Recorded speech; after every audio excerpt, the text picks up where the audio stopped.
ब्रह्मा विष्णु महेश पालने में लेट रहे हैं। उसके मना करने के बाद राजा दंडक उसके साथ बलात्कार करते हैं, तो सीता जी को पकड़ लेता। राक्षसों की मुक्ति ऐसे होती जब गड्ढे में दफना दिया जाए। शास्त्र के अनुसार वही पंचवटी है, उसी अग्निवान से रावण मारा गया।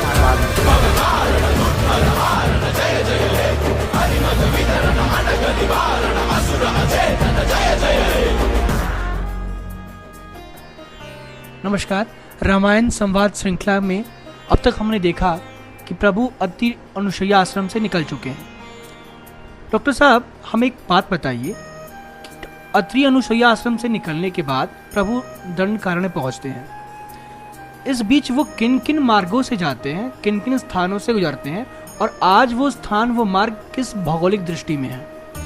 ये बहुत ही महत्वपूर्ण प्रश्न है, क्योंकि तुलसीदास जी ने भी लिखा कि वो मार्ग पूर्वे टोले रस्ते धन्य है, जहाँ से भगवान परम परमेश्वर राम के पैर पड़े। वो तीर्थ ही हैं, समझ लीजिए आप। तो हम अत्रि अनुसुईया जी की बात कर रहे थे। तो भगवान अत्रि, महर्षि अत्रि ब्रह्मा के 10 मानस पुत्रों में एक है, और अनुसुईया जो है उनकी पत्नी है, जो दक्ष की पुत्री है, राजा दक्ष। अब इनके 3 महान पुत्र पैदा हुए। ऐसा हुआ कि त्रिदेवों की पत्नियों के सामने नारद जी ने ये कहा कि सबसे अधिक पतिव्रता स्त्री इस ब्रह्मांड में अनुसुईया जी है। तो बोले इनकी परीक्षा ले लीजिए। तो सरस्वती माता, लक्ष्मी जी और पार्वती जी ने अपने त्रिदेवों को कहा कि आप जाके परीक्षा लेके आइए, कि सबसे पतिव्रता है तो परीक्षा होनी चाहिए। तो ब्रह्मा विष्णु महेश अनुसुईया आश्रम आते हैं। तो उस अनुसुईया माता रहती हैं, तो उनसे कहते हैं, ब्राह्मण रूप में आते हैं, कहते हैं कि हमें दूध भिक्षा दे दो, वस्त्र रहित होकर। तो अनुसुईया जी ध्यान करती हैं, ये कौन ऐसा इससे हमसे हिम्मत कर सकता है। तो उन्होंने देखा ध्यान करके, ये तो तीनों त्रिदेव हैं। बोले ठीक है। तो उन्होंने कमंडल में जल लिया और त्रिदेवों के ऊपर मंत्रित जल मारा, तो तीनों बच्चे बन गए। तीनों को पालने में लिटा दिया। ब्रह्मा विष्णु महेश पालने में लेट रहे हैं, कहाँ कहाँ कर रहे हैं। अब वहाँ पता लगा कि वो अब इनको दूध पिला दिया माता रूप में। अब वहाँ खबर पड़ी कि भाई कहाँ है हमारे पति। बोले वो तो बालक बन गए हैं। तो आई तीनों देवों की पत्नियाँ, बोले हमें हमारे पति लौटा दो। बोले ले जाओ। बोले क्या पता कौन क्या है, बालक रूप में कैसे पहचानेंगे। तो उन्होंने कहा ठीक है। फिर उन्होंने उनको ब्रह्मा विष्णु महेश बना दिया। लेकिन बोला यहाँ तो हल्ला हो गया कि अनुसुईया के पुत्र पैदा हुए हैं, तो आप ऐसा करिए, अपने अपने अंश दे जाइए एक। तो फिर ब्रह्मा जी के अंश से चंद्रमा, जो सोमदेव कहलाते हैं, चंद्रमा हुए। और शंकर भगवान के अंश से दुर्वासा ऋषि हुए, क्रोधी ऋषि। वो त्रेता युग में भी थे और द्वापर में भी थे, अभी भी हैं। तो दुर्वासा ऋषि हुए, महान तेजस्वी ऋषि। और विष्णु भगवान के अंश से हुए दत्तात्रेय। ये बहुत कम लोगों को पता है कि इतने बड़े ऋषियों का जन्मस्थली सतना जिले में चित अनुसुईया आश्रम में है। आज जो चंद्रमा देखते हैं, तो चंद्रमा पे तो सतना जिले का क्लेम बनता है, क्योंकि वो सतना जिले में पैदा हुए थे चंद्रमा। वो मतलब सोमदेव जो है लक्षाधिपति कहलाते हैं और ब्राह्मणों के राजा हैं, और उन्हीं से चंद्रवंश की उत्पत्ति होती है। जो आप सूर्यवंश चंद्रवंश कहते हैं, तो सूर्यवंश तो भगवान सूर्य के पुत्र थे विवस्वान मनु, उनसे होता है। लेकिन चंद्रवंश की, इसमें भगवान कृष्ण पैदा हुए, उसकी उत्पत्ति सोम से होती है, चंद्रमा से। यानी अत्रि के पुत्र चंद्रमा से चंद्रवंश की आगे बढ़ती होती है। अब आपने जो प्रश्न किया कि आगे कैसे चले, तो भगवान राम जब आगे अत्रि अनुसुईया के आश्रम से चलते हैं तो सबसे पहले एक विराध नाम का राक्षस मिलता है, जो आज वर्तमान में अत्रि अनुसुईया आश्रम से लगभग 10-15 किलोमीटर दूर पे टिकरिया स्टेशन है, मानिकपुर टिकरिया रेलवे स्टेशन है, सतना जिले में। हाँ नहीं, वो यूपी का पड़ता है, बॉर्डर है। अच्छा। टिकरिया स्टेशन के पास आसपास वो विराध नाम का महान राक्षस मिलता है, बहुत दुर्धर्ष राक्षस।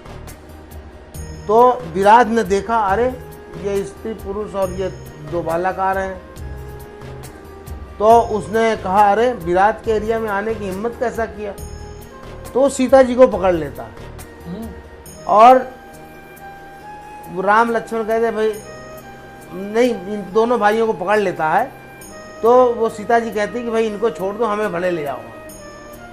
तो सीता जी बड़ी दुखी होती हैं। फिर राम लक्ष्मण ने उनसे युद्ध किया, उसके हाथ काट डाले तलवार से, और इसके बाद से उसको जैसे तलवार से हाथ काटा तो फिर उसको याद आ गया वो एक गंधर्व था, श्राप बस वो राक्षस हो गया था। तो उसने कहा कि अब मैं पहचान गया हूँ, आप राम और ये लक्ष्मण हैं और ये सीता जी हैं, तो आप ऐसा करिए कि एक गड्ढा खोद के मुझे गड्ढे में डाल के मिट्टी डाल दीजिए, तब मेरी मुक्ति होगी। ये राक्षस ने कहा। राक्षसों की मुक्ति ऐसे होती है जब गड्ढे में दफना दिया जाए। तो इसके बाद वो ऐसे करके बहुत विशाल गड्ढा खोद करके उसमें दफना देते हैं। फिर वो गंधर्व रूप से प्रकट होता है और वो कहता है कि यहाँ से आधा योजन दूर पर, मेरे 2 कोस की दूरी पर अत्यंत तपस्वी ऋषि रहते हैं, सर्वभंग ऋषि, जिनके कारण मैं उधर नहीं जाता। तो सर्वभंग ऋषि का स्थान बता देता है। आज भी टिकरिया स्टेशन से सर्वभंग आश्रम जो है मात्र आधा योजन है, यानी 2 कोस की दूरी पर है। सर्वभंग ऋषि के आश्रम आते हैं भगवान राम। उसी समय इंद्र अपने रथ पर बैठ करके वहाँ उतरा हुआ होता है। इंद्र सर्वभंग ऋषि को ब्रह्मलोक ले जाने के लिए रथ सहित आया था। तो राम लक्ष्मण सीता जी को बोलते हैं कि रुको, ये इंद्र का रथ प्रतीत होता है, क्योंकि इसमें हरे रंग के घोड़े हैं और इसमें जितने रक्षक हैं सब 25 वर्ष की आयु में हमेशा रहते हैं। तो इंद्र के रथ को पहचान जाते हैं भगवान राम। तो देखते क्यों आया है, मैं जाके देखता हूँ। तो सर्वभंग ऋषि से देवराज इंद्र कहते हैं कि आप हमारे साथ चलिए, आपका समय पूरा हो गया है, हम आपको ब्रह्मलोक ले चलते हैं। तो सर्वभंग ऋषि कहते हैं कि नहीं, मैं रामचंद्र जी आ रहे हैं, मैं उनसे मिलके ही जाऊंगा, अभी आप जाओ, मैं अपने उससे आ जाऊंगा। तो जब भगवान राम पहुंचते हैं, पूछते हैं कि ये इंद्र क्यों आया था।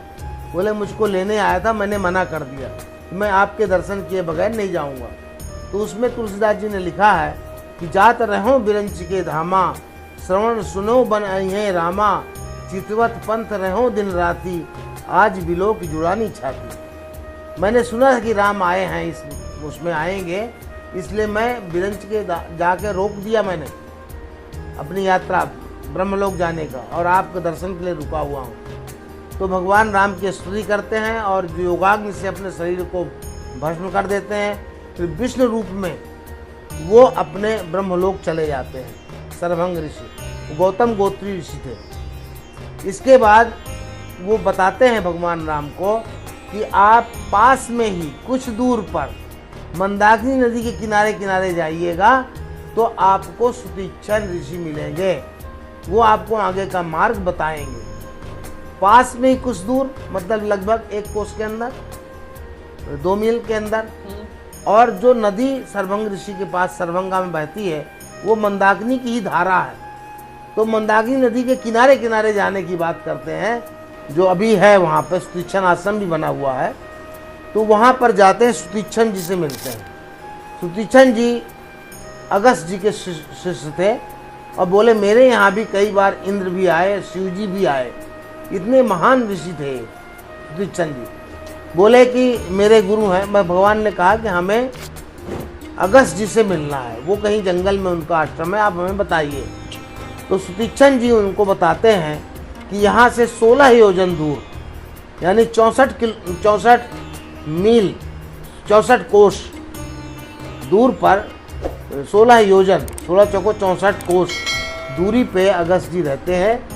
लेकिन जब आप जाएंगे पहले समतल ज़मीन पर तलहटी पे उनके भाई का आश्रम मिलेगा अगस्त जी के, और वहाँ पे पीपली का जंगल मिलेगा।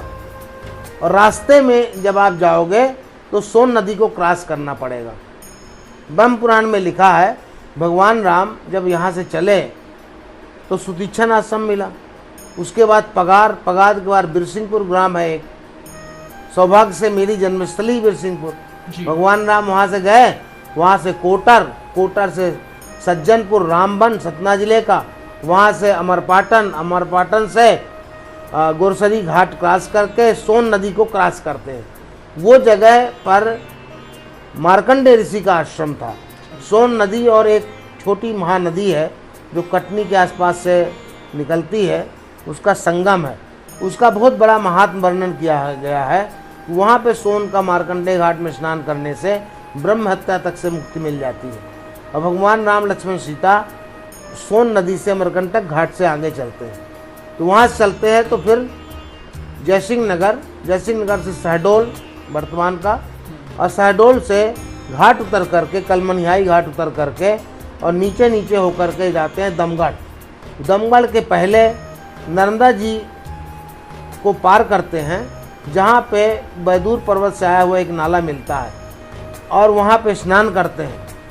नर्मदा जी वहाँ से पार किया दमगढ़ के पास से। दमगढ़ अमरकंटक से 8-9 किलोमीटर दूर है, नर्मदा किनारे ही है। स्कंद पुराण में लिखा हुआ है कि ये जो दमगढ़ बस्ती है जो कपिलधारा के ऊपर बैदूर पर्वत है, उसके पश्चिम में एक नर्मदापुरी नाम का जगह बस्ती थी, जहाँ पे जमदग्नि ऋषि रहते थे जो परशुराम जी के पिता थे। मतलब परशुराम जी की जन्मस्थली वहाँ है दमगढ़ में।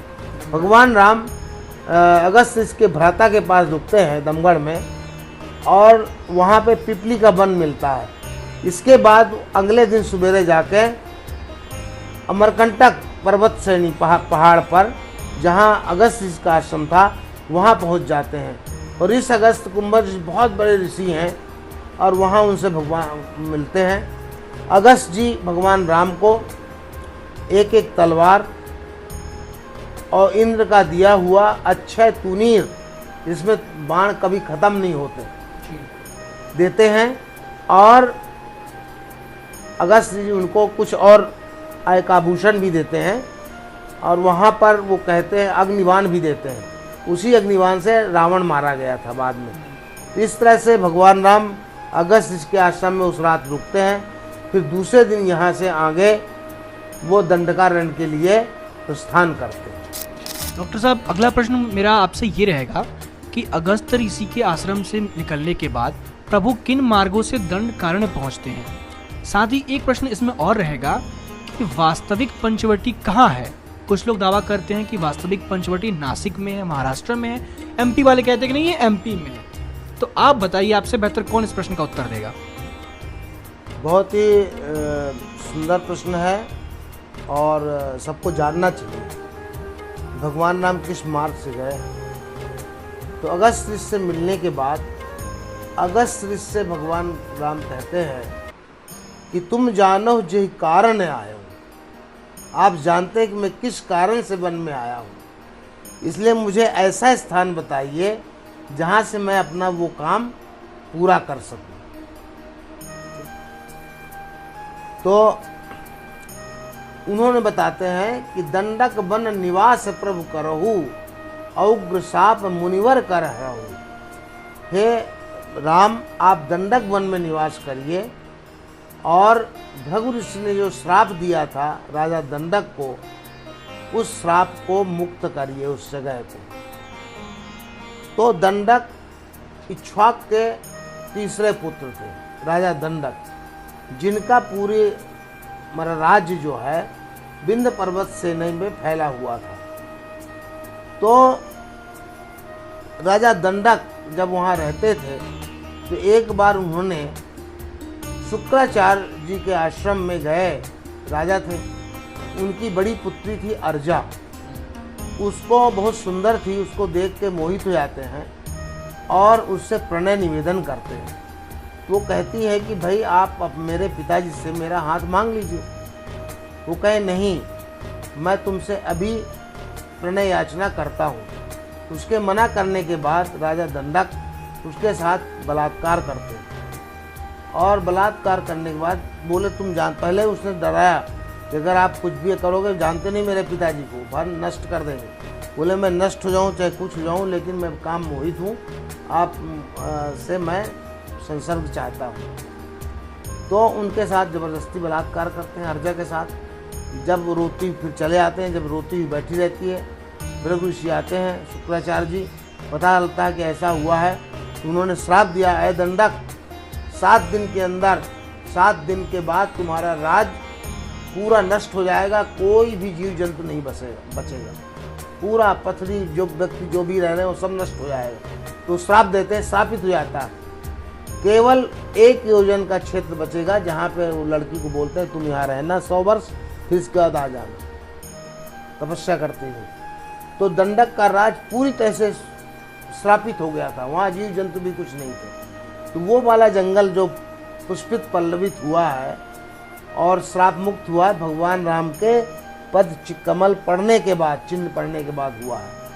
अब यहाँ से जब चलते हैं अमरकंटक से, तो आज के हिसाब से मैं बता रहा हूँ क्या मार्ग था।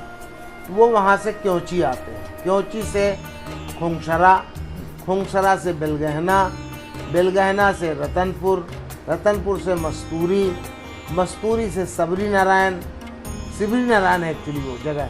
महानदी को क्रॉस करते हैं, महानदी क्रॉस करके बारनवा पारा, बारनवा पारा से सिहावल, और सिहावल से विश्रामपुरी, यानी जो अभी बस्तर का मार्ग है उससे आगे चले जाते हैं,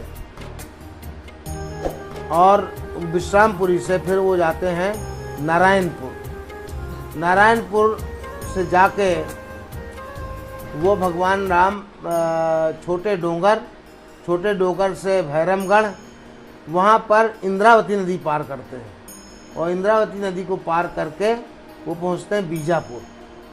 बीजापुर, हाँ बीजापुर, बीजापुर से उसूर, उसूर से चेरला, और चेरला से पहुँचते हैं पर्णशाला।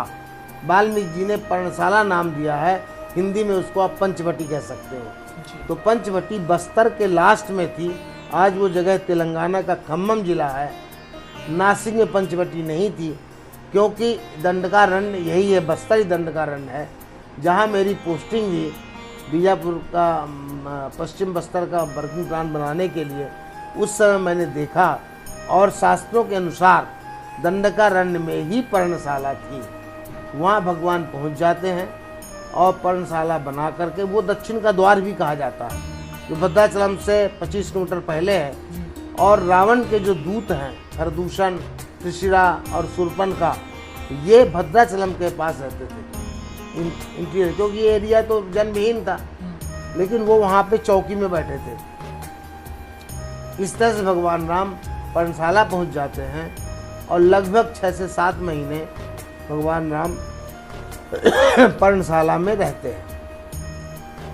तो इस प्रकार वास्तविक पंचवटी आज के तेलंगाना में स्थित है। हाँ, बस्तर के लास्ट में, बस्तर के अंतिम सिरे में, पहले बस्तर का ही भाग था वो, और गोदावरी के किनारे अब वो स्थान तेलंगाना राज्य। हाँ, बहुत खूबसूरत मंदिर बना हुआ है आज, और तेलंगाना में है अभी। वहाँ के लोग इस बात से वाकिफ हैं कि सभी दक्षिण के लोग सब उसको शास्त्र के अनुसार वही पंचवटी है, क्योंकि आगे हम आपको बताएंगे जब आगे यात्रा भगवान राम की शुरू होगी कि वही पंचवटी क्यों है। ये रास्ता तो बता ही दिया कि अमरकंटक से जाएंगे, दक्षिण जाना तो यही रास्ता जाएंगे। इसके बाद यहाँ से जब आगे चलेंगे तो क्रोच पर्वत पड़ता है, जो कि श्रीशैलम है, जो इसी खम्मम जिले में है। तो क्रोच पर्वत नासिक के एरिया में नहीं पड़ेगा। तो इस पर हम विस्तृत चर्चा करेंगे जब भगवान राम का लीला पंचवटी में समाप्त होगी, सीता हरण के बाद। एक बात मैं अपने दर्शकों को बताना चाहूँगा, अगर आप हमारी सीरीज को फॉलो कर रहे हैं तो आप रामायण तो सीख ही रहे हो, पर वास्तविकता में आप उन स्थानों पे भी फोकस कर रहे हो, उन स्थानों को भी जान रहे हो जहाँ से भगवान राम गए थे। और इस स्थान को बताने के लिए डॉक्टर राम गोपाल सोनी जी हमारे साथ है। सर के बारे में बताना चाहूँगा कि sir senior Indian forest service के अधिकारी रहे हैं, और उन सारे स्थानों पे गहन शोध किया है सर ने। तो इस कारण से भी सर इस विषय को विशिष्ट रूप से बता सकते हैं। Thank you.